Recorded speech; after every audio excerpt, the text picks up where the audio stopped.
स्वामी रामदास जी घर को घर बुली गृह को गृह बुली भिक्षावृत्ति अवलंबन करुले जो भिक्षा मिलूला से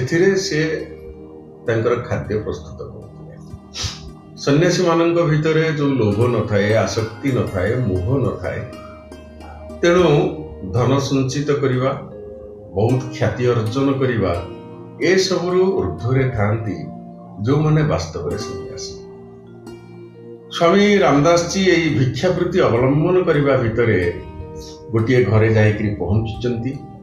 घरर जो दुआर दांड दुआर बोली आम जहाँ कहचे से ठिया होती एवं पाटी करी डाकी रामदास समर्थ, रामदास समर्थ, भिक्षा दियो, भिक्षा दियो।